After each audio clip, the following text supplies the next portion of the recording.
Battle Through the Heavens. By Heavenly Silkworm Potato. Kabanata 661. Ang mga sangkap na kailangan para mapino ang isang katawan. Napangiti si Xiaoyan habang pinagmamasdan ang maaliwalas na ekspresyon ni Yao Lao. Halos inilarawan niya ang sitwasyon noon. Gayunpaman, nanliit ang mga mata ni Yao Lao at agad na nagbago ang kanyang ekspresyon nang magsalita si Xiaoyan tungkol sa hitsura ng mga tao mula sa Hall of Souls habang pinapatay niya si Han Fang. Sinabi mo na ang espiritu ni Han Fang ay kinuha ng isang miyembro ng Hall of Souls. Napakunot ng noo si Yao Lao at nagsalita ng may tame-time na mukha. Oo, tumanggo si Xiaoyan. Nag-alala ang kanyang puso nang makita ang seryosong ugali ni Yao Lao, at hindi niya maiwasang magtanong ng maingat. Bakit? Guro, may problema ba? Napakunot ng noo si Yao Lao at nag-isip sandali.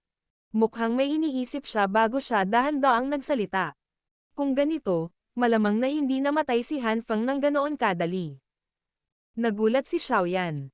Natuklasan niya kung saan naruroon ang problema at agad na nakakunot ang noo na nagtanong. Guro, ang ibig mong sabihin ay tutulungan siya ng Hall of Souls na muling mabuhay. Dapat mo ring malinaw na malaman na kapag ang isang espiritu ay umabot sa isang tiyak na lakas, ito ay maaaring umalis sa katawan at manatiling buhay. Siyempre, ang lakas ng isang tao ay lubos na mababawasan. Ito ay katulad ng aking kasalukuyang kalagayan. Bukod pa rito, ang Hall of Souls ay malinaw na nagtataglay ng malalim na pangunawa para sa mga espiritual na katawan. Bagamat hindi ako sigurado kung bakit nila gustong makuha ang mga espiritual na katawan na gumagala sa kanilang malawak na kontinente, ito ay isang taktika na malinaw na nagtataglay ng kanilang malawak na kontinente espiritual na katawan. Inihayag ni Yao Lao ang kanyang mga iniisip. Ang masamang hayop na iyon na si Han Fang ay may koneksyon sa Hall of Souls noong nakaraan. Noon, ang mga miyembro ng Hall of Souls ay lumahok noong pinatay niya ako. Sa kabutihang palad, nagkaroon ako ng ilang paghahanda pagkatapos noon at nakatakas mula sa Hall of Souls. Kaya, mahirap sabihin ng tiyak na ang Hall of Souls ay hindi gagamit ng kakaibang paraan para payagan siyang manatiling buhay sa mundong ito ngayong nasa kanilang mga kamay si Han Fang. Ang Hall of Souls na ito ay talagang napakagulo.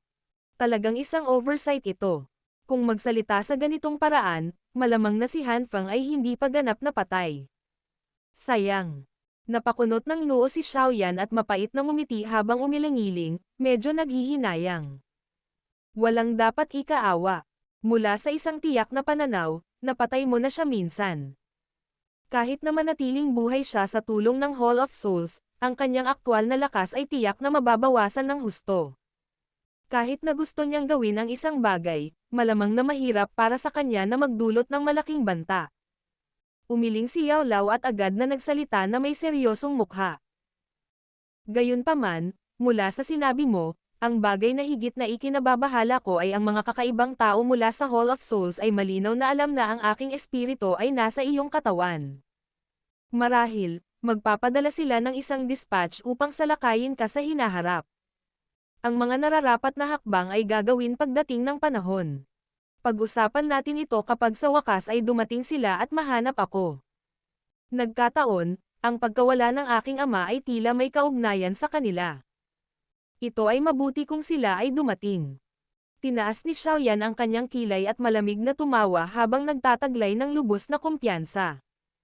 Dahil sa iyong kasalukuyang lakas, hindi ka dapat matakot na mahuli ng isang ordinaryong miyembro ng Hall of Souls. Gayunpaman, ang paksayo na kilala bilang Hall of Souls ay talagang kakaiba at hindi mahuhulaan.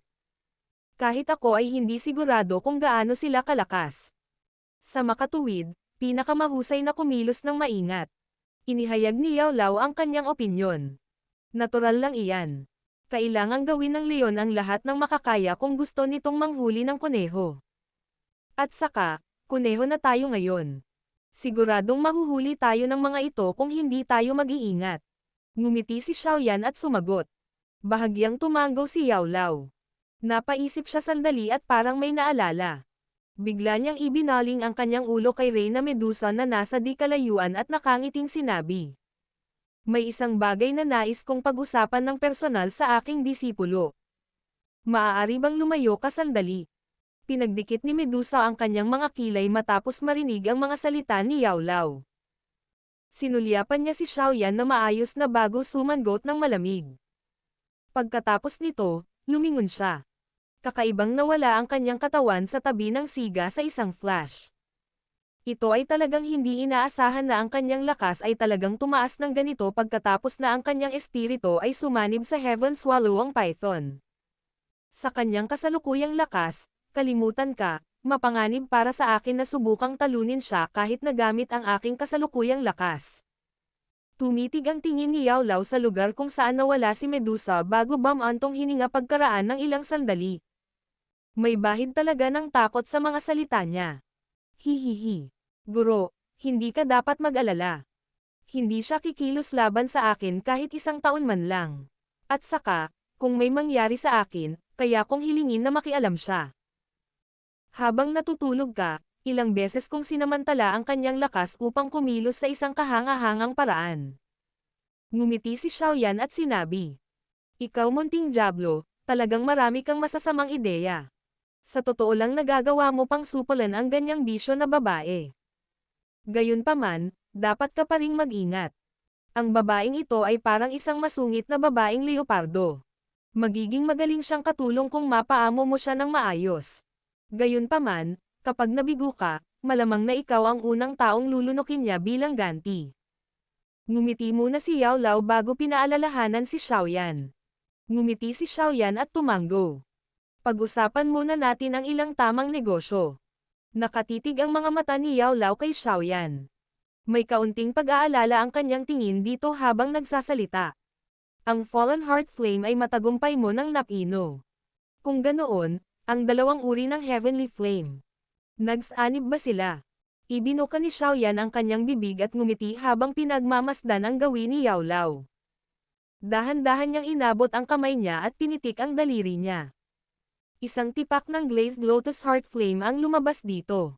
Dahil si Xiaoyan ay nasa pagod na kalagayan sa sandaling ito, napakaliit ng apoy.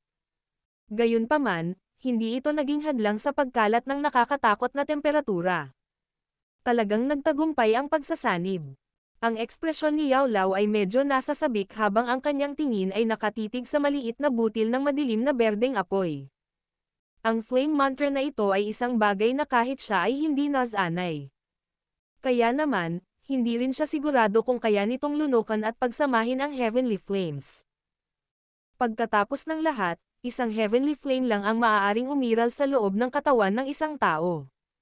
Ito ay karaniwang kaalaman sa loob ng mundo ng alchemist. Kahit na ang isang taong kasing lakas ni Yao Lao noon ay nangahas lang na sumipsip ng isang uri ng heavenly flame, lalo na ang sinuman. Gayunpaman, ang mahiwagang flame mantra na ito ay nasira na ang sentido komon na ito at ganap na nabaligtad ito.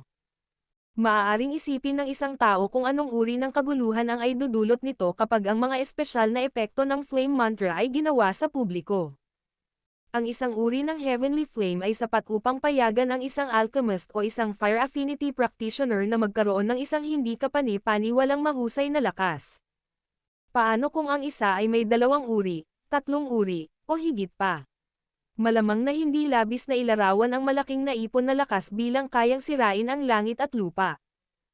Nakangiti si Xiaoyan habang pinag-aaralan niya ang nababalisa na mukha ni Yao Lao. Ang kanyang daliri ay dahan-daang ipinasok sa butil ng dark green na apoy. Agad niya itong binawi at ang madilim na berdeng apoy ay nahahati sa 2 kumpol ng apoy na may magkaibang kulay. Ang nasa kaliwa ay kulay berde habang ang nasa kanan ay walang kulay at hindi nakikita. Maaari talagang paghiwalayin ito pagkatapos ng pagsasama. Hindi naiwasang ipahayag ni Yao Lao ang labis na pagkagulat nang makita niya ang 2 kumpol ng pamilyar na apoy sa magkabilang kamay ni Xiaoyan. Agad namang natigilan ang mukha niya. Kung sila ay magkahiwalay, sila ay kumonsumo ng maraming daochi.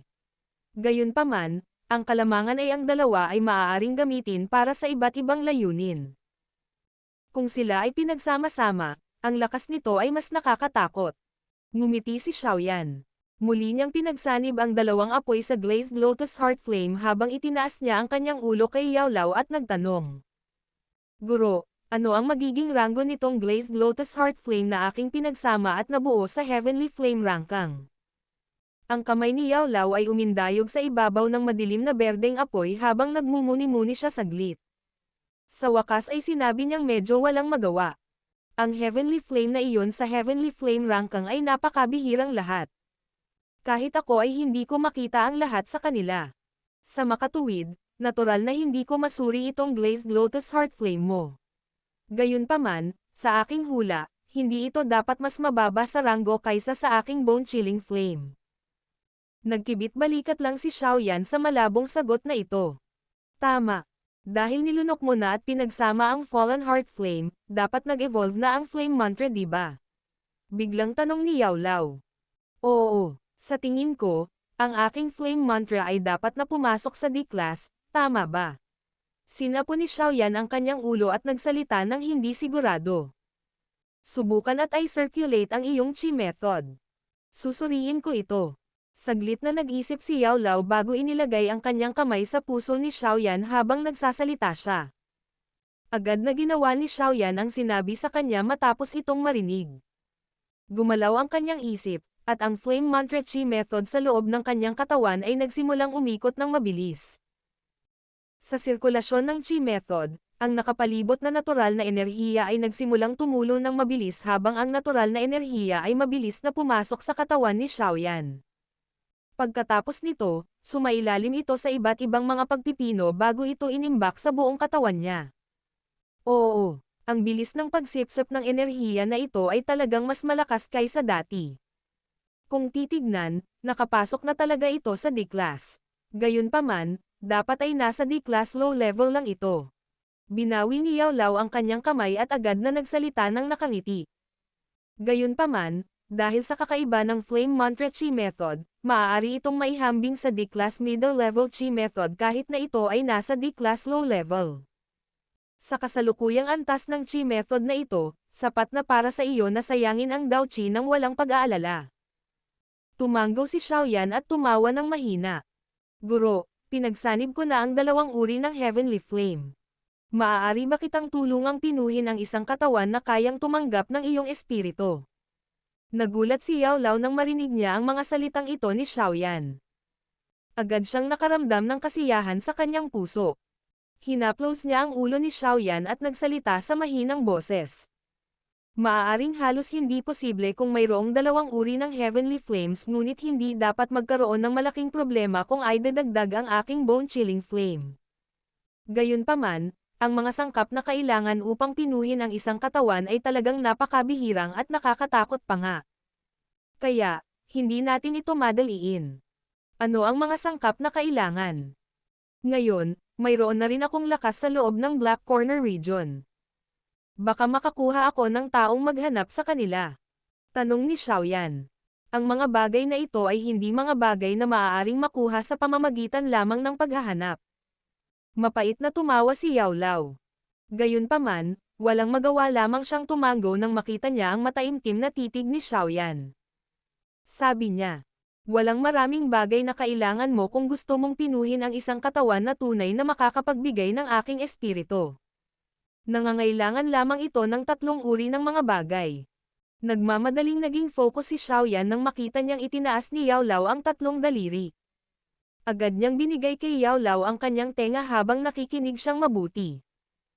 Una, Bone-Growing Blood Fusing Pill. Pangalawa, ang Blood Essence ng isang Rank 7 Magical Beast. Ikatlo, ang kalansay ng isang elite na Daozang.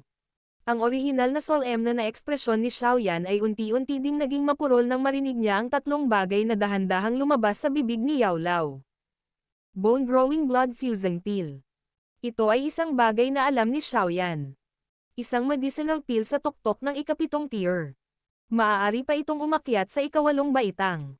Sinasabi ng alamat na ito ay isang napakahusay na gamot na maaaring magligtas kaagad ng kalahating patay na tao na may natitira pang hininga.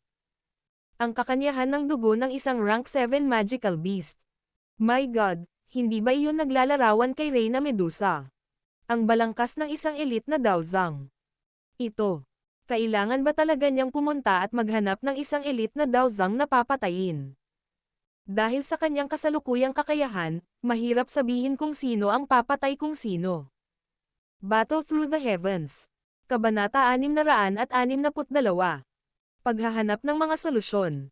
Napangiti din si Yao Lao nang makita niya ang natigil ang ekspresyon ni Xiaoyan. Alam din niya kung gaano kagulat ang tatlong sangkap na ito para kay Xiaoyan, at sa gayon ay hindi masyadong nagulat. Inaliw lang niya. Napakahirap intindihin ang mga bagay na ito. Kaya naman, sinabi ko na huwag magmadali. Lubos na akong nasisiyahan na mayroon kang ganito. Sa anumang kaso, marami pa tayong natitirang oras. Dahan-dahan nating mahahanap ang mga ito. Unti-unting bumawi ang ekspresyon ni Xiaoyan. Nagpahinga muna siya saglit bago tumawa ng mapait. Nakaramdam siya ng pagkahilo sa kanyang ulo. Ang asensya ng dugo ng isang rank 7 magical beast. Ito ay katumbas ng isang napakalakas na Daozang. Bukod dito, ang Essence Blood ay isang bagay na pinagkakatiwalaan ng isang magical beast para mabuhay at lumaki. Ito ay tulad ng sariwang dugo at buto sa loob ng katawan ng tao. Kapag ang bagay na ito ay nakuha mula sa katawan ng isang magical beast, natural na agad itong mawawalan ng buhay. Kaya, kung ang isa ay magbubuod sa ganitong paraan, dapat pumatay ng isang napakalakas na magical beast na maaaring makipaglaban sa isang elite na Daozang kung gusto ng isa na makuha ang blood essence ng isang rank 7 magical beast. Ngunit si Xiaoyan ay hindi pa nakakakilala ng magical beast na may ganoong rank kahit isang beses mula noong siya ay isinilang, lalo na hindi na pag-usapan ang pagpatay dito. Ang kalansay ng isang elite na Daozang. Ang sangkap na ito ay naging sanhi din ng pagkatahimik ni Xiaoyan. Ang isang elite na Daozang ay maaaring gumala ng walang sagabal sa lupain. Karamihan sa mga maaaring magkagulo hanggang sa lawak na ito ay nagtataglay ng isang malakas na paksayon. Kapag sila ay napatay, ito ay maaaring ang kaso ng wala silang iwanan o ang kanilang bangkay ay lubos na may tatago at mapoprotektahan. Kung sino man ang nangahas na hawakan ang kalansay ng kanilang mga ninuno, malamang nadadalhin nila ang lahat upang sundan ka ng buong lakas kahit na may malaking agwat sa pagitan ng kanilang lakas at ng sa iyo. Sa makatuwid, ang bagay na ito ay isang lubhang mahirap na sangkap. Ang tinatawag na bone-growing blood fusing pill ay natural na hindi isang simpleng bagay. Ang isang medicinal pill sa tuktok ng ikapitong baitang ay malamang na isang bagay na hindi magagarantiya ni Yao Lao na magtatagumpay siya kahit na gamitin niya ang lahat ng kanyang lakas. Hindi na kailangang banggitin pa ang iba't ibang kakaiba at bihirang mga sangkap na panggamot na kailangan para pinuhin ang bone-growing blood fusing pill. Ito ay magiging hindi maiiwasang napakalaking problema upang tipunin ang lahat ng mga bagay na ito. Baka sa mukha ni Xiaoyan ang kapitan habang tumango. Antong hininga siya. Tatandaan ko ang lahat ng ito sa aking puso. Kung magkakaroon ako ng pagkakataon, tiyak na mag-iisip ako ng mga paraan upang tipunin ang lahat ng mga sangkap na ito sa hinaharap. Bahagyang ngumiti si Yao Lao at sinabi. Natural na hindi magiging ganito kahirap kung ang isang tao ay magpino ng isang ordinaryong katawan upang mapaunlakan ang isang espiritu. Gayunpaman, ang mas malakas na espiritual na lakas ng isang tao, mas mahigpit ang mga kinakailangan ng katawan. Sa kasalukuyan, ang aking espiritual na lakas ay medyo malakas. Kaya, kung hindi ako gagamit ng mas malakas na katawan, malamang na ang aking bagong espiritu ay papasok lamang. Gayunpaman, sa palagay ko ay kung nagawa mong tipunin ang lahat ng mga sangkap na panggamot na ito at matagumpay na mapadalisay ang isang katawan na maaaring tumanggap ng isang espiritu sa hinaharap, malamang na ang aking lakas ay magiging mas malakas kaysa noong ako ay nasa tuktok ko kapag ang aking espiritu ay sumanib sa bagong katawan. Pagkatapos ng lahat, ang aking kasalukuyang espiritual na lakas ay mas malakas kaysa noon. Natawa si Yao Lao. Bahagyang kagalakan lamang ang naramdaman ni Xiaoyan matapos itong marinig. Masasabi ng isang tao mula sa pakikinig sa paraan ng pakikipag-usap ni Su Chen at ng iba pa kay Yao Lao, si Yao Lao noon ay dapat ay isang tunay na piling tao na Daozun. Kung ang isa ay medyo mas malakas kaysa sa antas na ito, hindi ba iyon nangangahulugan na ang isa ay magiging isang piling Daosheng na umiral lamang sa mga alamat? Tila nahulaan ni Yao Lao ang ilan sa mga iniisip ni Xiaoyan nang makita niya ang masayang mukha niyang iyon. Agad siyang umiling at sinabing, maaari mong ihinto ang pangangarap ng gising. Sa palagay mo ba napakadaling umakyat sa isang elite na Daosheng? Kung talagang taglay ko ang ganoong klase ng lakas, seryoso rin silang mag-trato sa akin kung pupunta ako sa angkan ng iyong munting kasintahan para tulungan kang magpakasal. Nagulat si Xiaoyan. Agad na kumirot ang puso niya. Mula sa mga salitang ito ni Yao Lao, malabo niyang nararamdaman ang nakakatakot na lakas ng misteryosong angkan na kinabibilangan ni Zon Er. Seryoso lang sila kung maabot ni Yao Lao ang klase ng Daosheng. Sa madaling salita, talagang mahirap para sa kanila na tingnan siya ng seryoso sa pamamagitan lamang ng pag-asa sa lakas ng kanyang Daozun. Tinagilid ni Xiaoyan ang kanyang mga kilay, at bumuntong hininga sa kanyang puso. Saang angkan lang nabibilang ang Zon Er na iyon. Ito ay talagang sapat na malakas upang maging sanhi ng isang elite na Daozun, na sapat na upang duminahin ang kontinente, na matakot. Mukhang napakahaba pa ng paglalakbay ko para maglakbay. Sige, munting kapwa, hindi na kailangang mag-isip ng labis.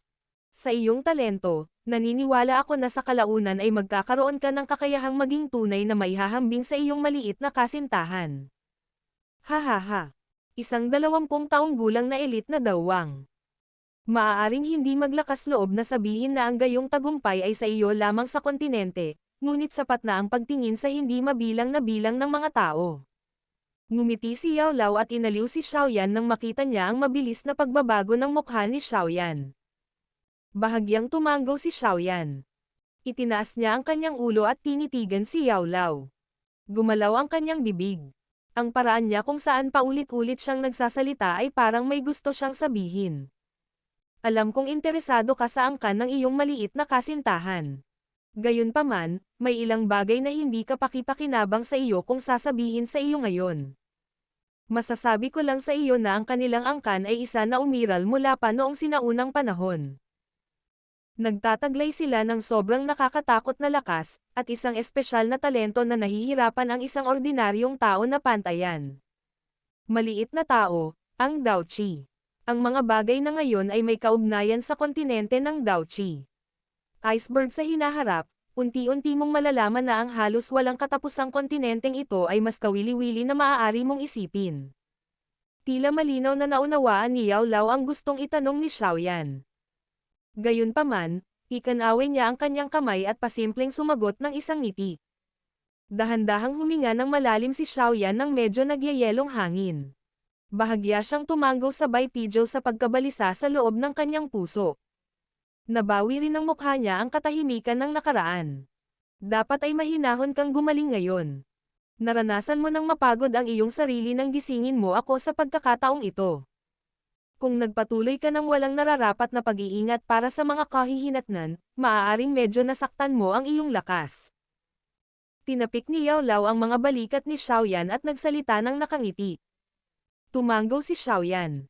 Napaisip siya sandali bago siya biglang naglabas ng isang scroll at isang kakaibang hugis na bote ng jade mula sa kanyang storage ring. Mayroong isang medicinal pill na tila pinagsama-sama mula sa sariwang dugo na tahimik na nakahiga sa loob ng bote ng jade. Ha! Ang medicinal bottle na ito ay talagang may mga bakas ng energy seal. Ang medicinal pill. Ang titig ni Yao Lao ay matamang tumitig sa jade bottle nang lumitaw ito. Ito ay lalo na nang dumaan ang kanyang tingin sa scarlet medicinal pill na nasa loob nito. Ang pagiging solemn na ay unti-unting bumalot sa kanyang lumang mukha habang pinipigilan niya ang kanyang boses at tahimik na nagtanong. Guro, itong panggamot na tableta ay isang bagay na nabanggit mo sa akin nang nagkataon noon. Life Devouring Pill. Medyo naging solemn na din ang ekspresyon ni Xiaoyan. Pinipigilan din ang boses niya hanggang sa napakalambot nito. Silang dalawa lang ang nakakarinig. Talagang bagay na ito. Nanliit ang mga mata ni Yao Lao. Dahan-dahan niyang nalanghap ang malamig na hangin. Bahagya na niyang nahulaan ang isang bagay mula sa hitsura ng kulay dugo na medicinal pill kasama ang medicinal bottle na naglalaman ng mga bakas ng isang energy seal. Paano mo nagawang makuha ang bagay na ito? Ayon sa alam ko, ang medicinal pill na ito ay misteryosong nawala kasama ang lumikha nito sa kontinente noon. Napakunot ng noo si Yao Lao. Biglang nabaling ang kanyang tingin sa scroll sa gilid habang sinabi niya. Huwag mong sabihin sa akin na ito ang medicinal formula. Oo, ito ang medicinal formula ng Life Devouring Pill. Tumango si Xiaoyan at walang magawang sinabi. Ang bagay na ito ay isang bagay na nakuha ng pangalawang kapatid ko sa kabundukan. Dahil din dito gusto kong humingi ng tulong sa guro. Huwag mong sabihin sa akin na ang iyong pangalawang kapatid ay nakainom ng gamot na ito. Mapait na ngumiti si Yao Lao, at hindi naiwasang himas-himas ang kanyang medyo masakit na ulo nang makita niya ang pagtaas ng kawalan ng kakayahan sa mukha ni Xiaoyan. Antong hininga siya. Ang Life Devouring Pill na ito ay maaaring makapagbigay daan sa isang tao na maging isang piling dawang sa loob ng napakaikling panahon, ngunit ito ay nakukuha sa pamamagitan ng pagpapalit ng lahat ng natitirang bahagi ng buhay ng isang tao. Ang habang buhay ng isang taong nakainom ng panggamot na tabletang ito ay hindi hihigit sa 3 taon. 1 taon na lang ng buhay ng aking pangalawang kapatid. Bumaba ang ekspresyon ni Xiaoyan habang siya ay mahinang nagsalita. Noon ay akala ng pangalawang kapatid na lalaki ay namatay na ako nang ako ay natigil sa ilalim ng lupa. Ang paghihiganti ng angkan ay kailangan pa. Mapait na ngumiti si Yao Lao. Bakit lahat ng supling ng angkan ng Xiao ay nagtataglay ng mga hindi sumusukong karakter? Guro, huwag mong sabihin sa akin na wala talagang paraan para mabawi ang epekto nitong Life Devouring Pill. Tumingin ang tingin ni Xiaoyan kay Yao Lao habang nagtanong ito sa medyo madalian at umaasang paraan. Bumaba si Yao Lao sa isang katahimikan habang pinag-aaralan niya ang mataimtim na tingin ni Xiaoyan. Ang Life Devouring Pill na ito ay ang obra maestra ng Alchemist Grandmaster noon. Ang pagsilang ng medicinal pill ay nagdulot ng matinding kaguluhan. Medyo mahirap ay ando ang epekto nito. Saglit na napaisip si Yao Lao bago tuluyang ibinuka ang kanyang bibig sa mukha ng unti-unting bigong mga mata ni Xiaoyan. Lahat ay nagsilang ng magkasalungat. Kung may lason, dapat mayroong isang panlunas. Bagaman wala akong lubos na kumpiyansa kung posible bang ay ando ang epekto nitong Life Devouring Pill, maaari natin itong subukan. Nakahinga ng maluwag si Xiaoyan nang marinig niya na hindi tinanggihan ni Yao Lao ang lahat ng pag-asa. Ibinigay niya ang scroll at bote ng gamot kay Yao Lao at antong hininga. Dahil iyon ang kaso, guguluhin ko ang guro na tumulong sa pag-aaral ng bagay na ito. Natural na mas mabuti kung may paraan para mabawi ito. Kung hindi, ipaubayan na natin ang kapalaran sa langit. Tumango si Yao Lao. Tinanggap niya ang 2 bagay at tinimbang ito sa kanyang kamay bago sinabi ang kanyang mga iniisip. Dapat mong tandaan na huwag banggitin ang Life Devouring Pill sa sinuman. Dapat mo ring ipaalala ang iyong pangalawang kapatid. Kung hindi, ito ay magdudulot ng ilang problema. Naipaalam ko na ito sa pangalawang kapatid. Ngumiti si Xiaoyan. Hindi siya baguhan na walang alam sa lahat. Ang kanyang karanasan at pagiging sophisticado mula sa pagsasanay sa labas ng mundo ay higit na lumampas sa kanyang edad. Tiniyak din ni Yao Lao ang pagiging maingat ni Xiaoyan at hindi na nagtanong patungkol dito. Ngumiti siya at sinabing, "Naisip mo na ang lahat, oras na para magpahinga ka at magpagaling. Bawiin mo muna ang iyong lakas. Ito ang pinakamahalagang bagay." Ngumiti din si Xiaoyan at tumango pagkatapos marinig ito. Naka-cross-leg siya at dahan-dahang pumikit. Ilang sandali pa ay unti-unting bumaba at malalim ang kanyang paghinga.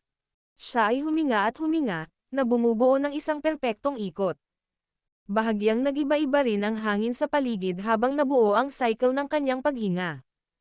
Kaagad, isang walang tigil na daloy ng enerhiya ang lumabas bago ito tuluyang na-absorb sa katawan ng una, pinupuno ang kanyang pagod na katawan.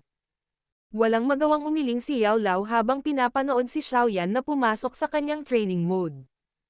Tinitigan niya ang scroll sa kanyang kamay, ngumiti ng mapait at mahinang nagsalita. Ang taong ito ay talagang nakuha pa ang kanyang mga kamay sa formula ng gamot para sa Life Devouring Pill.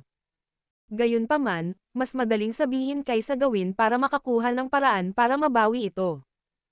Hinimas ni Yao Lao ang kanyang medyo masakit na ulo. Ang kanyang mukha ay ganap na nawalan ng gana. Ang pagiging guro niya ay hindi nakaka-relax. Battle Through the Heavens. Kabanata 663. Pagbawi. Upang magising si Yao Lao sa pagkakataong ito, hindi lang kailangan ni Xiaoyan na ipitin ang lahat ng Dao Qi sa loob ng kanyang katawan hanggang sa ito ay ganap na walang laman, ngunit ang kanyang espiritual na lakas ay dumanas din ng matinding dagok.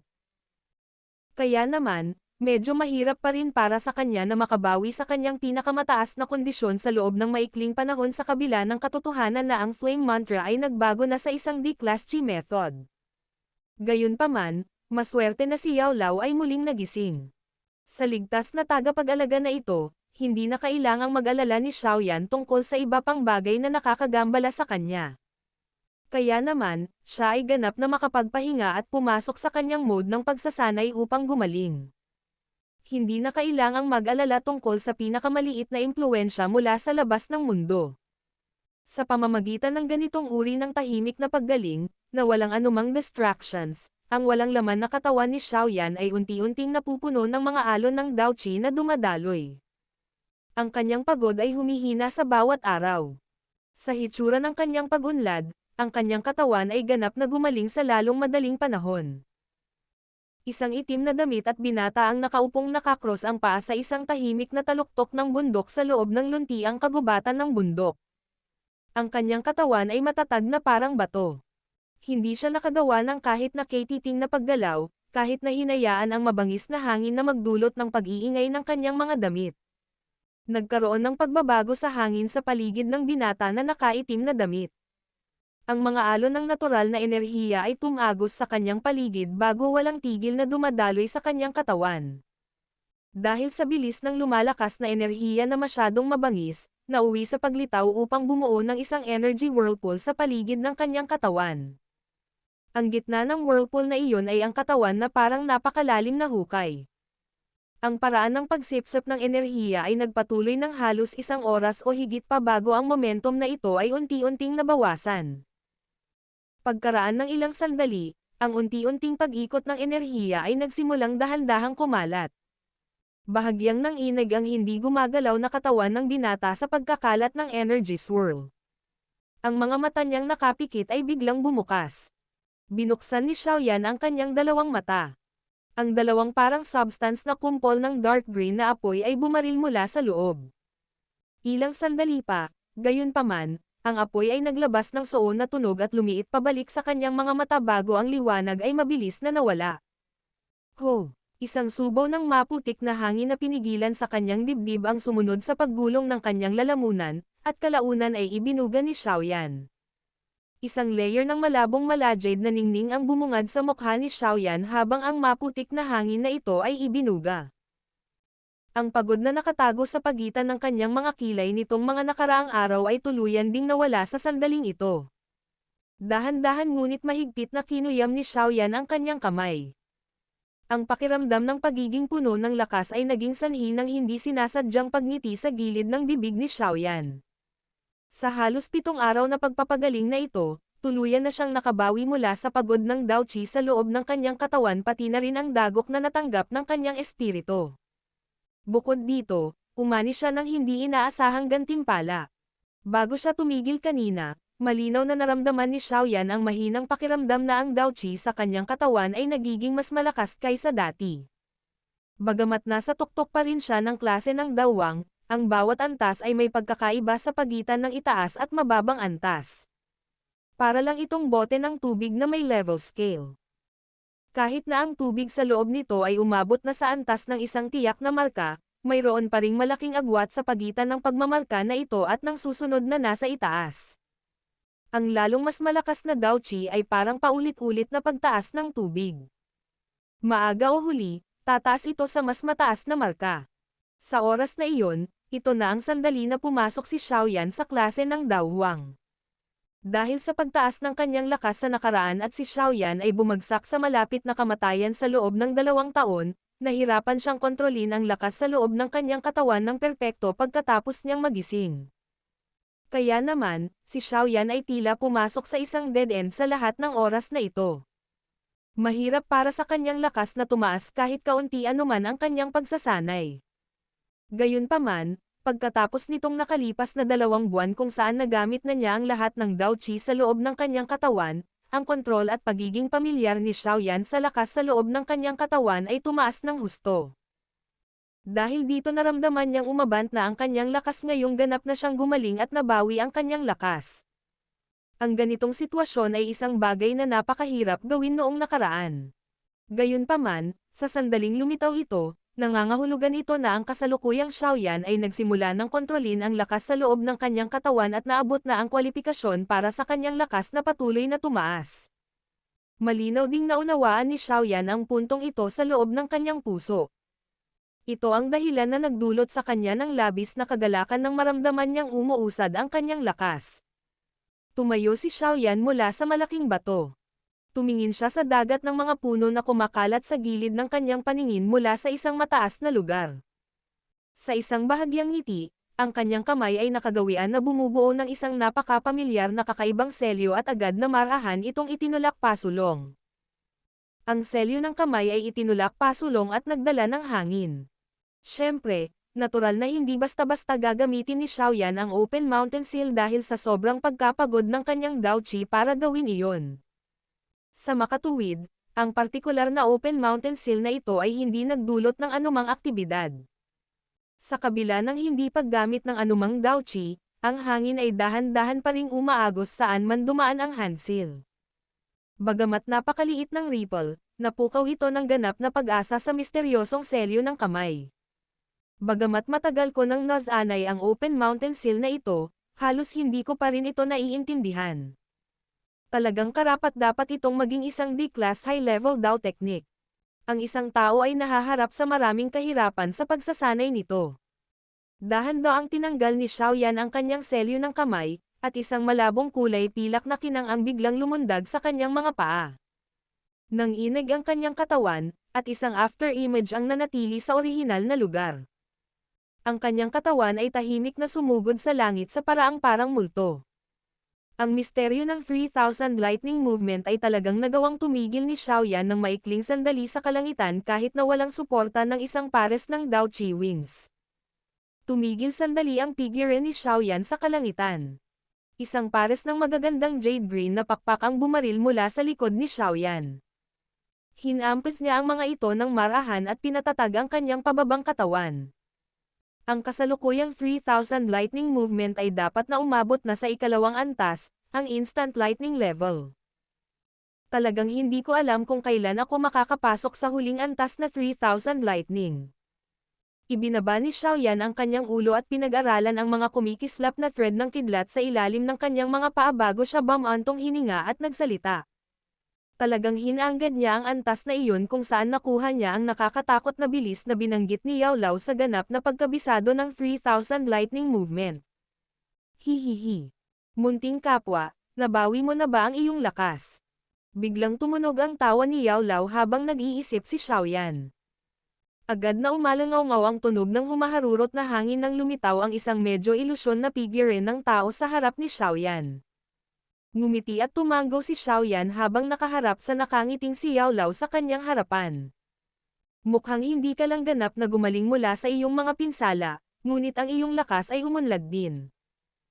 Nakataas ang kilay ni Yao Lao habang pinagmamasdan ang maliit na ningning na nakatago sa madilim na itim na mga mata ni Xiaoyan. Medyo nagulat siya sa pagsasalita. Sa kasalukuyan, alam na niya ang tungkol sa sitwasyon kung saan tumaas ang lakas ni Xiaoyan noong nasa ilalim siya ng lupa. Kaya naman, medyo nagulat siya na ganap na nakontrol ni Xiaoyan ang lakas sa loob ng kanyang katawan at hinayaan ang kanyang lakas na muling tumaas sa loob ng maikling panahon. Medyo ilang buwan na ang nakalipas mula noong umalis ako sa Blazing Sky Chi Refining Tower. Magkakaroon ba ako ng kwalifikasyon para bumalik sa Jiama Empire kung hindi ko pa rin makontrol ang sarili kong lakas? Nakangiting sagot ni Xiaoyan. Ang Jiama Empire ha? Hihihi, talagang hindi inaasahan na sa isang kisap mata, mahigit 3 taon na tayong nawala sa imperyong iyon. Tumawa ng mahina si Yao Lao. Tama. 3 taon. Bahagyang ngumiti si Xiaoyan. Sa unang 3 taon, natanggap niya ang kahihiyan mula kay Nolan Yanran na sinira ang pakikipag-ugnayan. Sa ikalawang 3 taon, siya ay hinabol ng Misty Cloud Sect hanggang sa siya ay parang aso na nawalan ng tahanan, at napilitang tumakas mula sa imperyo sa isang kahabag-habag na paraan. Gayunpaman, ganap na niyang nabayaran ang kahihiyan mula sa unang 3 taon. Ang pangalawa na ito, maaaring hindi magtatagal. Kailan mo balak bumalik? Sa iyong kasalukuyang lakas, mayroon ka ng mga kwalipikasyon upang hamanin ang Misty Cloud Sect. Napuno ng pasasalamat ang tingin ni Yao Lao habang pinagmamasdan ang binata sa kanyang harapan. Parang humihikbi siya sa kanyang puso. Naalala niya ang binata noon na kailangan laging humiram ng kanyang lakas para makihalubilo sa mga nakatataas na echelon ng Jiama Empire. Ngayon, talagang taglay niya ang lakas ng isang taong malakas. Dalawang uri ng Heavenly Flames, isang D-Class Chi Method, at iba't ibang uri ng malalim na Dao Techniques sa kanyang tabi. Hindi na siya napigilan ng Jiama Empire. Malapit na. Makakaalis na ako kapag naayos ko na ang ilang isyu sa lugar na ito. Napangiti si Xiaoyan habang mahinang sumagot. Sa kasalukuyan, mayroon din akong kaunting lakas sa loob ng Black Corner region. Sa pagkakataong ito, magbabalik ako ng maraming eksperto. Ang Misty Cloud Sect ay maraming malalakas na tao. Bukod dito, nagtataglay din ito ng napakalakas na kakayahan sa pagtitipon sa loob ng Jiama Empire. Kung babalik akong mag-isa, mahirap para sa aking pares ng kamao na talunin ang 4 na kamay. Okay lang kung ako lang mag-isa. Kung hindi ko sila matalo, maaari akong tumalikod at tumakas. Gayunpaman, ang mga miyembro ng Shao Clan na natitira sa loob ng Jiama Empire ay hindi magagawa. Kaya naman, dapat walang aksidente sa pagkakataong ito. Pinag-aralan ni Yao Lao ang nakangiting binata sa kanyang harapan ng may pagtataka. Ilang sandali pa, tinapik niya ang ulo ng huli at nagsalita sa isang masayang tinig. Tunay na lumaki na ang bata. Hindi ka na ganoong pabigla-biglang bata tulad noon. Nagagawa mo na talagang mag-ipon ng ganoong malalim na pag-iisip tungkol sa buong sitwasyon. Noon, nagalit si Xiaoyan dahil sa pagkawala ng kanyang ama. Siya ay walang kabuluhan na umahan sa Misty Cloud Sect muli at pinatay ang First Elder na si Yunleng, na ang tanging nakakaalam kung nasaan ang kanyang ama. Hindi lamang siya tuluyang nawala sa landas ng kanyang nawawalang ama, ngunit naging dahilan din niya ang relasyon ng magkabilang panig upang tuluyang masira at masira hanggang sa kung saan sila ay mortal na magkaaway. Ito ay sa halip ay walang ingat. Kung ikukumpara sa kanyang sarili noon, hindi lamang ang lakas ng kasalukuyang Xiaoyan ay umunlad ng malaki, ngunit ang kanyang karakter ay naging mas mature at cool din. Sa loob ng 3 taon, ang binata noon ay naging isang malakas na tao na tunay na may kakayahang kumilos ng nakapag-iisa. Guro, maraming salamat sa nangyari sa nakaraan. Medyo napahiya din si Xiaoyan sa mga sinabi ni Yao Lao. Ngayong naalala niya ang nangyari noon, marami na talaga siyang ginawang walang ingat. Si Yao Lao ay hindi lamang hindi sinubukang hikayatin siya kung hindi man, ngunit sa halip ay sinamahan siya habang siya ay nag-aalsa. Ngayong naisip niya ito, si Xiaoyan ay walang iba kundi pasasalamat sa kanyang puso sa gurong ito na ginampanan ang kanyang tungkulin sa abot ng kanyang makakaya. Brat, bakit mo sinasabi ang mga ganyang salita ngayon? Matatawag bang binata ang isang kabataan kung hindi siya pabigla-bigla at walang ingat? Inihampas ni Yao Lao ang kanyang kamay sa mga balikat ni Xiaoyan at nginitian siya. Bahagyang ngumiti din si Xiaoyan nang makaharap ang maluwag at masayang ngiti ni Yao Lao. Dahan-dahan siyang lumingon at ibinato ang tingin sa malayong hilaga. Mayroong isang imperyo na libu-libong kilometro sa direksyong iyon na tinatawag na Jiama Empire. Sa loob nito ay isang sekta na tinatawag na Misty Cloud Sect. Misty Cloud Sect. Maghintay ka lang. Maaga o huli, magkikita tayong muli. Isang mahina at malamig na ngiti ang nabuo sa gwapong mukha ng binata nang tumama dito ang pulang sikat ng araw mula sa papalubog na araw. Battle Through the Heavens. Kabanata 664. Ang tatlong Yao Brothers. Isang pares ng mga tao ang nakaupo sa loob ng maluwag na meeting room sa loob ng Fang City. Maririnig ang paminsan-minsang mga tawanan habang ang mag-asawang mag-agarang babaeng katulong ay dumadaan sa bulwagan upang maghain ng tsaa at tubig sa iba't ibang mahahalagang bisita. Hihihi. Kapatid na Shaoli. Salamat sa ideya ng medicinal pill auction kanina, sapat na ang populasyon sa loob ng kasalukuyang Fang City para makapasok sa nangungunang 3 sa Black Corner region. Hindi nagawa ng Fang City na makamit ang ganoong peak kahit na ang Black Alliance ay sumasakop sa lugar na ito noon. Isang malakas na tawa ang umalangaw-ngaw sa loob ng bulwagan. Ang taong nagsasalita ay hubad ang mga braso na may tato ng isang mabangis na leon na umuungal patungo sa langit sa kanyang dibdib. Ang kanyang hitsura ay nakakagulat na pinuno ng gang ng Wild Lion Gang na tinawag ng iba na Wild Lion Taiwo. Matapos tumunog ang tawa ni Taiwo, ngumiti din at tumango ang pinuno ng Dark Sky Sect at Luoxia Gate na nakaupo sa tabi niya. Sa loob ng maikling 3 buwan, ang mga kita na kanilang nakuha ay mas mayaman pa kaysa sa kanilang nakuha sa nakalipas na kalahating taon. Ito ay lahat dahil nakikipagtulungan sila sa Xiao Gate. Masyadong magalang si Chief Tai. Lahat tayo ay nakukuha lang ang kailangan natin. Ngumiti si Xiaoli, na nakaupo sa upuan ng pinuno at sumagot ng marinig ito. Ngumiti si Taiwo at ang dalawa pa. Ang kanilang mga tingin ay hindi sinasadyang lumingon sa lugar sa likod ni Xiaoli.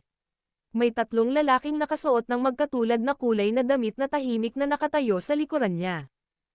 Ang 3 lalaki ay mukhang nasa 30 taong gulang. Ang kanilang mga mukha ay puno ng isang madilim na kalupitan. Medyo magkamukha silang 3, at malamang na magkadugo sila. Gayunpaman, ang pinakamahalaga ay ang aura na nagmula sa katawan nilang 3. Sa pamamagitan ng kaunti, masasabi ng isa na silang 3 ay talagang lahat ay eksperto sa klase ng dawang. Hihihi. Talagang hindi inaasahan na na-recruit pa ni Kuya Xiaoli ang 3 magkapatid na yaw, nagdudulot ito ng inggit sa iba. Gayunpaman, sinaktan nila ang Gold at Silver Brothers ilang taon na ang nakakaraan. Kaya naman, walang maraming paksayon sa loob ng Black Corner region na maglalakas loob na panatilihin sila. Ang kasalukuyang Xiao Gate lang ang nagtataglay ng lakas. Ang anino ang mukha ng matandang lalaki mula sa Dark Sky Sect, na tinatawag na Old Yingo, ay napatingin sa 3 tao sa likod ni Xiaoli at nagsalita ng nakangiti. Ngumiti si Xiaoli, ikanaway ang kanyang kamay at sinabing, ang 3 magkapatid na yaw ay wala sa ilalim ng aking utos. Dumating lang sila sa Xiao Gate bilang mga bisita. Ikinulong ni Taiwo ang kanyang mga labi sa kanyang puso nang marinig niya ang mga salita ni Xiaoli. Ang 3 taong ito ay kilala sa loob ng Black Corner region sa pagiging matigas ang ulo. Kung hindi sila kusang loob na sumama sa iyo, tahimik ba silang tatayo sa iyong likuran na parang mga haligi na ibinigay sa kanilang pagkatao? Hindi man lang nagtaas ng kilay ang tinaguriang 3 Yao Brothers dahil sa usapan sa loob ng hall. Ang paraang iyon ay parang walang kinalaman sa kanila ang pag-uusap ni Xiaoli at ng iba pa. Hahaha. Kapatid na Xiaoli, tila wala tayong nakitang anumang bakas ni Chief Xiao sa loob ng 3 buwang ito. Masyadong magulo ang Black Corner region na ito, at ang Feng City ay kasalukuyang nakakaakit ng maraming atensyon. Kung wala si Chief Xiao upang magbantay, hindi maiiwasan na magkaroon ng ilang problema. Ang nag-iisang babae sa mga pinuno ng 3 malalaking paksayon, si Chief Sumei ng Luoxia Gate ay itinaas ang kanyang mga mata at random na nagtanong na may magandang ngiti. Si Taiwo at Old Yingu sa kanyang tabi ay dahan-dahan ding itinigil ang kanilang mga kamay nang sabihin ang mga salitang ito. Bahagyang napunta ang kanilang mga tingin kay Xiaoli na nasa upuan ng pinuno. Sa lalong nakakatakot na populasyon sa loob ng Feng City, ang mga kita nito ay naging isang bagay na higit na kinaiinggitan ng iba. Kung walang lakas na bigyang kasiyahan ang iba, malamang na ang isa ay mapapalitan ng isa pa sa loob ng maikling panahon sa Black Corner region na ito kung saan ang isa ay napapaligiran ng maraming malalakas na tao na may masamang hangarin. Bagamat ang 3 malalaking paksayon ay nakipagkasundo din sa Xiao Gate sa ilalim ng panggigipit ng malakas na lakas ni Xiaoyan at Medusa, ang kawalan ng hitsura ni Xiaoyan nitong huling 3 buwan, at ang lalong mayayamang kita ng Feng City ay hindi maiiwasang naging sanhi ng 3 malalaking paksayon, na hindi pala kaibigan sa simula, upang makakuha ng iba pang ideya. Bahagyang ngumiti si Xiaoli sa mukha ng bahagyang nakikitang mga tingin ng 3 pinuno. Walang pag-iingat niyang sinabi. Ang pangatlong kapatid ko ay hindi mahilig mapigil. Sinabi niya sa akin na maghahanap siya ng mga sangkap na panggamot sa malalalim na kabundukan upang daliseyan ang mga gamot na table tas dati. Natural lang na wala siyang oras upang ipakita ang kanyang sarili.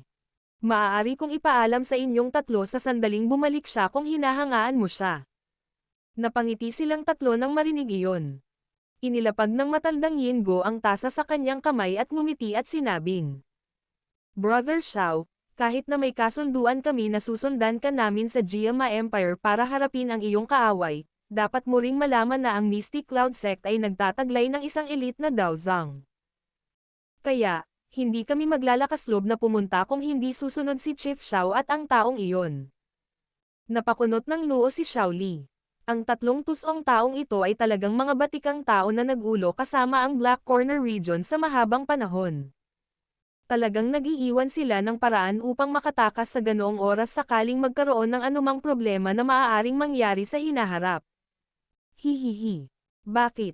May pagdududa ba kayong tatlo sa kasunduan noon? Kung meron man, maaari mong direktang banggitin ito kay Xiaoyan.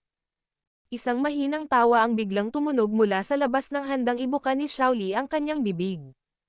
Kaagad, dalawang figure ng tao ang dahan-daang pumasok sa harap ng masayang mga mata ni Xiao Li. Nagulat si Taiwo at ang dalawa pa nang makita nila ang binata na may itim na damit na biglang sumulpat. Agad nilang pinilit ang ngiti sa kanilang mga mukha at tumayo bago pinagsalikop ang kanilang mga kamay at magalang na nagsalita. Ano ang sinasabi ni Chief Xiao? Talagang hindi na natin babalikan ang ating kasunduan noon. Kung hindi, saan tayo magkakaroon ng mukha upang magpatuloy sa pananatili sa loob ng Black Corner region sa hinaharap? Ang mga taong biglang lumitaw ay natural na sina Xiaoyan at Medusa na bumalik mula sa malalalim na bundok. Napangiti ang una at sinulyapan ang tambak ng ngiti sa mukha nilang tatlo. Gayunpaman, ang kanyang puso ay nanunuya sa kanilang mga salita. Magkano ang halaga ng salitang tiwala sa Black Corner region? Hihihi. Sa tingin ko ang tatlo sa inyo ay nakakuha ng malaking tubo sa panahong ito, tama ba? Dapat kumita ang lahat kung may pera. Hindi ako kailanman tutol dito. Gayunpaman, ang mga taong gustong humiwalay pagkatapos makuha ang pera. Hihihi. Si Xiaoyan ay maaaring bata pa ngunit hindi ako malambot na tao. Sa tingin ko ay dapat malinaw sa inyong tatlo ang puntong ito. Napatingin si Xiaoyan sa tatlong tao at nagsalita sa mahinang boses. Ang mga angkop na pambubugbog ay lubhang kapaki-pakinabang sa mga tusong taong ito. Ang mga tao sa Black Corner region ay natakot sa pamamagitan ng puwersa, ngunit hindi tumugon sa malambot na panghihikayat. Gaya ng inaasahan, bahagyang nagbago ang ekspresyon nilang tatlo nang marinig ang mga salita ni Xiaoyan, na may banta. Agad silang nagmadaling tumango para patunayan ang kanyang punto. Kayong tatlo ay hindi dapat mabalisa. Ako ay umaasa ng random na sinasabi ito. Inilahad ni Xiaoyan ang kanyang kamay nang makita niya ang pagbabago ng ekspresyon ng tatlong mukha. Ngumiti siya at sinabing, baka pupunta tayo sa Jiama Empire sa loob ng 2 buwang ito. Dapat maghanda kayong tatlo. Kapag nagtagumpay ang mga bagay, tiyak na ibibigay ko ang lahat ng Huang Class Pill na ipinangako ko sa inyo. Sa loob ng 2 buwan na ito. Nagulat si Taiwo at ang tatlo pa nang marinig nila ito. Hindi ba masyadong minadali ang tagal ng oras na ito? Bagamat medyo nagbubulungan sila sa kanilang mga puso, hindi sila nang ahas na magbitaw ng anumang pagtutol sa sandaling ito. Bukod dito, sa ilalim ng napakalaking tukso ng Huang Class Pill, silang tatlo ay nag-alinlangan lamang ng kaunti bago tumango at sumang-ayon. Mukhang kailangan nating ayusin agad ang lahat ng mga bagay sa loob ng sekta. Ang pag-iisip na ito ay sabay-sabay na umilo sa kanilang tatlo. Nag-usap pa sila ng kaunti kay Xiaoyan bago nagmamadaling nagpaalam sa kanya. Pinaalis ni Xiaoyan ang tatlo gamit ang kanyang mga mata bago bahagyang kinukat ang kanyang bibig. Malamig niyang sinabi, yung tatlong tusong tao. Naisip ba talaga nila na napakadaling samantalahin ako? Bata, sa wakas ay nakabalik ka na. Ang mga bagay sa Feng City sa loob ng kalahating taon na ito ay talagang nagpahirap sa akin. Bumaba si Xiao Li mula sa upuan ng pinuno at pumunta sa harapan ni Xiaoyan. Tinapik-tapik niya ang mga balikat ng huli habang nakangiti. Kamusta ang Feng City ngayon? Nakangiting tanong ni Xiaoyan. Hindi masama. Marahil ay dahil ipinakita mo ang iyong sarili at napigilan ang Gold-Silver Brothers, ngunit halos walang sino man sa loob ng Black Corner region na ito na nangangahas na humadlang sa atin ngayon. Ang ilan sa malalaking tindahan na may ilang kapital ay sunod-sunod ding nanirahan sa lungsod. Ang populasyon sa loob ng Fang City ay malamang na umabot sa nangungunang 3 lungsod sa loob ng Black Corner region na ito. Isipin na lang natin ang tungkol sa mga buwan na ito ng kita. Ay matutumbasan ng 2 taong trabaho ng mersenaryong kumpanya noon. Umiling si Xiao Li at emosyonal na bumantong hininga. Napangiti si Xiao Yan nang makita niya ang emosyonal na buntong hininga ni Xiao Li. Biglang nabaling ang kanyang tingin sa 3 figure ng tao sa likod ni Xiao Li at bahagyang itinaas ang kanyang kilay. Naramdaman niya na ang 3 taong ito ay talagang mga eksperto sa klase ng dawang. Sino itong 3? Ang 3 magkapatid na Yao ay bumabati kay Chief. Nang hindi na hinintay na tawagin sila ni Xiao Li, ang 3 lalaki na nagpapanatili ng walang malasakit na ekspresyon ay biglang itinaas ang kanilang mga kamay sa maayos at magalang na paraan habang sila ay nagsasalita. Ang 3 ito ay magkakapatid na magkakadugo. May kapareho silang apelyido na Yao. Bagamat hindi sila sumali sa anumang paksayon noong nakaraan, 3 elite na dawang ang makapangyarihan din. Kaya naman, mayroon silang ilang reputasyon sa loob ng Black Corner region. Sinaktan nila ang Gold at Silver Brothers ilang taon na ang nakaraan. Kaya't nagtago sila sa Black Corner region dati. Kaya't nadiskubre ko sila kanina. Paliwanag ni Xiao Li sa tabi niya. Biglang naunawaan si Xiao Yan. Agad siyang tumango at nagsalita sa kanilang 3. Dahil sumali kayo sa Xiao Gate, natural na iisang pamilya tayo. Hindi mo kailangang mag-alala tungkol sa Gold at Silver Brothers. Ngayon, malamang na ang 2 matandang iyon ay walang lakas ng loob na lumitaw sa Fang City. Dahil ang kanyang relasyon sa Gold at Silver Brothers ay orihinal na napakasama, natural na hindi isasara ni Xiao Yan ang pinto sa 3 ekspertong ito na dawang. Natural, ito ay pinakamahusay na siya ay may maraming mga subordinate hanggat maaari kapag siya ay bumalik sa Jiama Empire. Sumeryoso si Joy sa mukha ng 3 magkapatid na Yao nang marinig nila ang mga salita ni Xiao Yan. Medyo miserable ang kanilang pamumuhay nitong mga nakaraang taon. Ang pangalan ng Gold Silver Brothers ay masyadong kilala sa loob ng Black Corner region.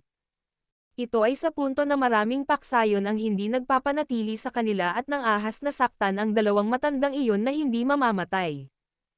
Chief, ako ang pinakamatanda sa aming 3 magkakapatid. Hindi na kailangang banggitin ang aking lumang pangalan. Kung mayroon kang anumang mga tagubilin sa hinaharap, maaari mo kaming tawagan na Big Yao, Second Yao, Third Yao. Magalang na nagsalita ang lalaking mukhang pinakamatanda kay Xiao Yan. Napangiti rin si Xiao Yan sa simple at kawili-wiling paraan ng address na ito. Agad siyang tumango, tumalikod at nagsalita kay Xiao Li na nakangiti. Ikalawang kapatid, simulan mong ipunan ang lahat. Ipunan ang lahat ng malalakas na tao na matitira sa ating Xiao Gate. Marahil ay babalik tayo sa Jiama Empire sa loob ng 2 buwang ito. Sige. Si Xiao Li sa una ay natigilan nang marinig niya ito. Napuno agad ng saya ang mukha niya habang mabilis na tumango. Napakatagal niyang hinintay ito. Susunod, kailangan kong pumunta sa Inner Academy. Ipauubaya ko sa iyo ang usapin ng pagtitipon ng mga katulong. Ngumiti si Xiao Yan at sinabi. Walang problema. Ipaubaya mo sa akin. Ibinuka ni Xiao Li ang kanyang bibig at ngumiti. Lumingon ang kanyang tingin sa malayong katimugang kalangitan sa labas. Isang mabangis na arko ang mahinang bumungad sa kanyang malamig at mahigpit na mukha. Misty Cloud Sect, ang taong naghihiganti ay malapit nang dumating. Handa ka na ba? Battle Through the Heavens. Kabanata 665. Nagmamasid. Nakatayo si Xiao Yan sa isang maluwang na landas sa loob ng Inner Academy. Pinagmamasdan niya ang mga estudyante na puno ng siglang paparating at pag-alis, at ang medyo malamig niyang mukha, malamig dahil sa pagtagal sa loob ng Black Corner region sa loob ng ilang buwan, sa wakas ay naging mas mainit. Bagamat medyo malakas ang mapagkompetensyang kapaligiran sa loob ng Inner Academy, ito ay talagang parang paraiso kung ikukumpara sa malupit na Black Corner region. Ang taong sumunod kay Xiao Yan sa Inner Academy ay si Medusa pa rin, na malapit nang sumunod kay Xiao Yan. Ang 2 taong ito ay nakatayo sa pangunahing kalsada kung saan ang mga tao ay dumarating at umalis ng walang anumang pag-aalinlangan. Natural, nakakaakit sila ng hindi mabilang na bilang ng mga nagulat at nakakausisan na mga tingin. Sa maganda at malademonyong anyo ni Medusa, natural siyang nagtataglay ng kakaibang pang-akit na mahirap ilarawan sa mga salita sa mga kabataang estudyanteng ito na nakatira sa Ivory Tower. Ang ilan sa mga nakababatang binatilyo o kabataang lalaki ay nakadama ng malaking interes sa mature na babae. Ito ang tinatawag na fondness for a elder sister feeling. Lumilitaw na ganap na binaliwala ni Medusa ang lahat ng maraming nakakamangha na tingin mula sa kanyang paligid. Ang kanyang nakakabighani at magandang mukha ay kasing lamig pa rin ng yelo. Ang malamig na aura na kumalat sa buong katawan niya na lubos na nagpapalayo sa iba ay naging dahilan din ng ilan sa mga matatapang na tao, na nag-iisip na makipag-usap sa kanya, upang iwaksi ang ganoong paniwala. Bagamat nagawang ipagwalang bahala ni Medusa ang mga tinging iyon mula sa kanyang paligid, nakaramdam pa rin si Xiaoyan ng kawalan ng magawa. Dahil ang una ay sinusundan siya ng malapitan, ang mga titig na iyon ay hindi maiwasang mahulog sa kanya. Gayunpaman, ang mga titig na bumaling sa kanya ay natural na hindi ng pagkamangha kundi ng sobrang purong inggit at isang uri ng paninibugho sa loob ng puso ng isang lalaki. Ang isang taong nakapagtaglay ng ganoong uri ng kagandahan, na maaaring magdulot ng kapahamakan sa isang bansa, ay kadalasang isang karaniwang kaaway sa puso ng mga tao. Walang magawang iling ni Xiaoyan ang kanyang ulo sa harap ng mga titig na iyon na naglalaman ng mga bakas ng puot.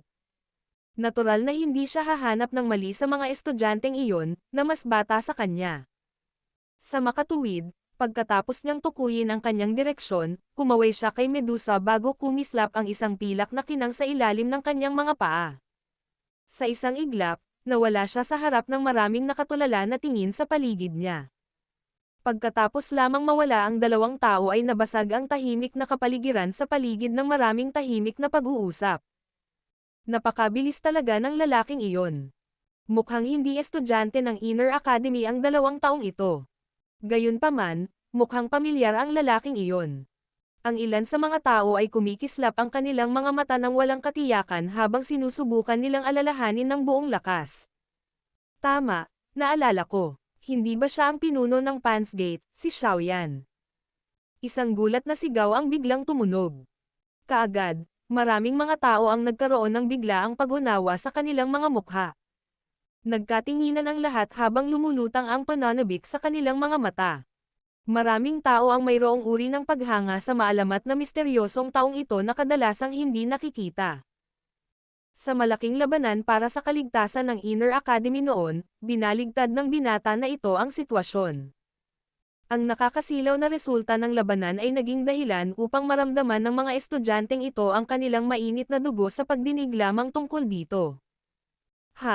Hindi katakataka na nakakakuha siya ng ganoong kagandahan na sumunod sa kanya. Siya ay talagang senior na si Xiaoyan. Medyo maraming tao ang tahimik na naglapat ng labi pagkatapos malaman ang pagkakakilanlan ni Xiaoyan.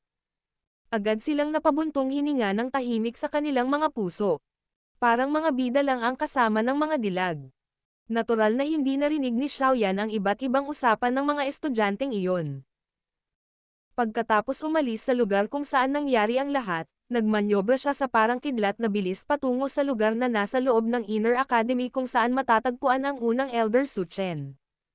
Nang pumasok si Xiaoyan sa kwarto ng pag-aaral na karaniwang ginagamit ni Su Chen, natuklasan din ng huli ang kanyang mga yapak. Inangat niya ang ulo niya para tingnan si Xiaoyan na naunang pumasok at hindi maiwasang mapangiti. Babangon na sana siya nang mapunta ang tingin niya kay Medusa na nasa likod ni Xiaoyan. Hihihi. First Elder, hindi kailangang mag-alala. Naayos ko na ang problema naming dalawa.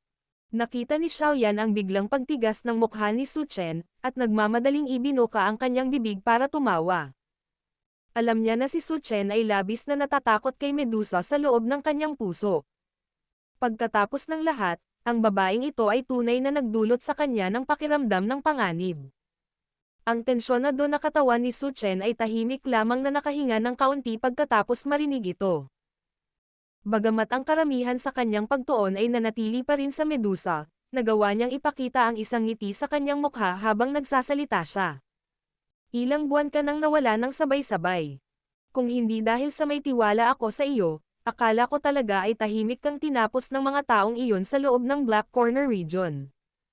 Ngumiti si Xiaoyan at dahan-dahang pumasok sa study. Pagkatapos nito, umupo siya sa upuan sa harap ni Su Chen at nakangiting nagsalita. Hindi kailangang magsinungaling sa akin ang First Elder. Paanong hindi ito mararamdaman ng Inner Academy kapag lumikha ako ng ganoong kalaking kaguluhan sa loob ng Black Corner region? Nagulat si Su Chen. Hindi niya agad napigil ang tumawa habang umiiling.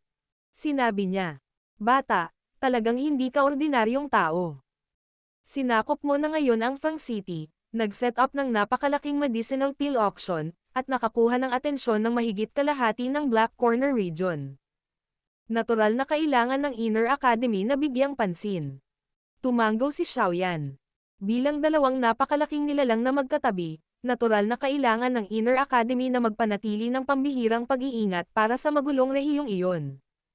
Sa orihinal, ayon sa plano ng Inner Academy, ang Fang City ay napakalapit sa Inner Academy at hindi nito papayagan ang anumang paksayon sa loob ng Black Corner region na sakupin ito. Ito ay upang maiwasan ang anumang hindi kinakailangang problema na maaaring lumitaw sa hinaharap. Gayunpaman, dahil sa relasyon ni Xiaoyan, ang Fang City ay nauwi sa Xiaogate. Sa kabila nito, hindi maiiwasan ang ilang mahahalagang taktika sa pagsubaybay. Pagkatapos ng lahat, kailangang isipin ni Su Chen at ng iba pa ang kaligtasan ng buong akademya. Ano ang iyong mga plano ngayong bumalik ka na? Gayunpaman, sa mahigpit na pagsasalita, ikaw ay isang mag-aaral pa rin ng aming Inner Academy. Sa pagtingin sa petsa, hindi ka pa nakakapagtapos. Gayunpaman, hindi ka pa nagsasanay sa loob ng Inner Academy. Ang ganitong uri ng pag-uugali ay sapat na upang bigyan ka ng titulo ng isang masamang estudyante. Tanong muna ni Su Chen bago agad na inilibot niyan ang kanyang mga mata kay Xiao. Si Xiaoyan ay nagbigay ng nahihiyang ngiti. Medyo wala rin siyang magawa habang nagsasalita siya ng may mapait na ngiti. Dapat ding malaman ni First Elder na ang Inner Academy ay wala ng malaking pakinabang sa akin. Itinikom ni Su Chen ang kanyang bibig.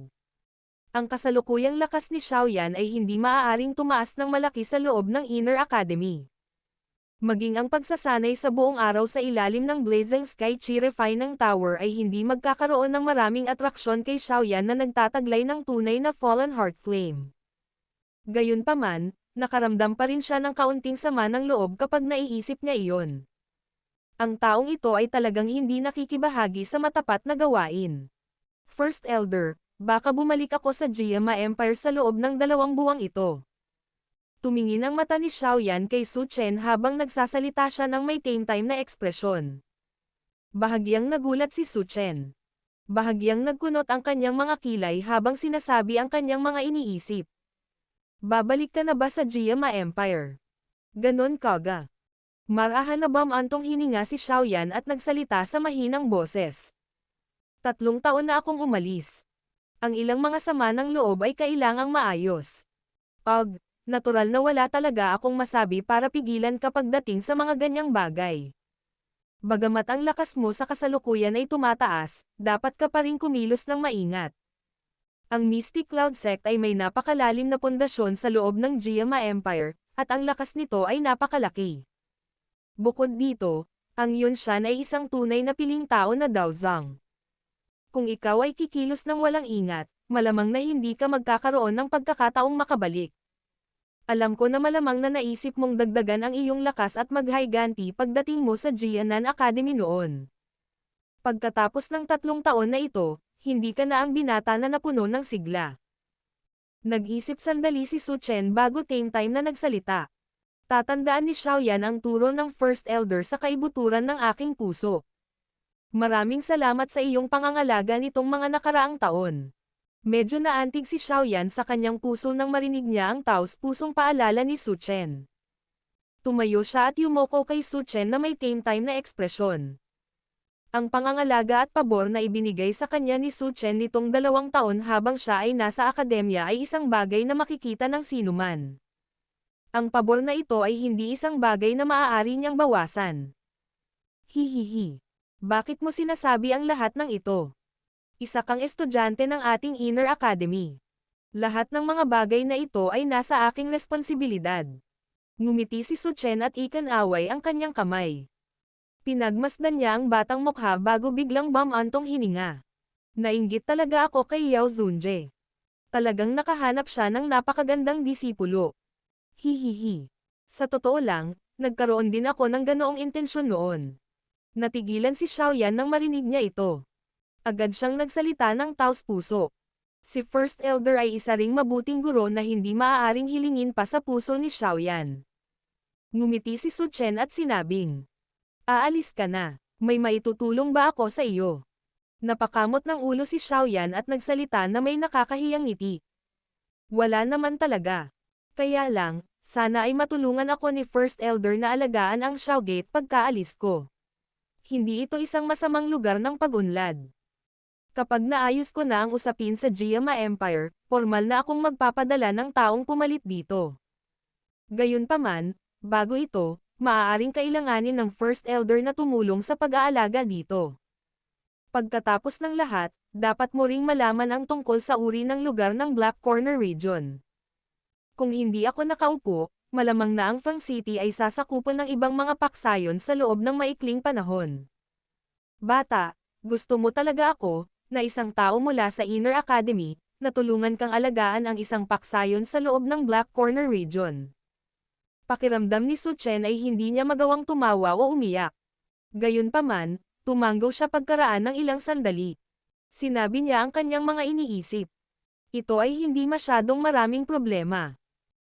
Ang Black Corner Region ay maraming malaki at maliit na paksayon na maaaring bumuo ng puwersa na kahit ang Jianan Academy ay mahihirapang labanan kung sila ay magkakaisa, ngunit maswerte na ang bawat isa sa mga taong ito ay may masamang motibo at nahihirapang makipagkamay.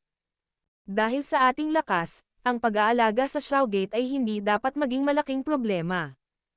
Kung ganoon, maraming salamat, First Elder.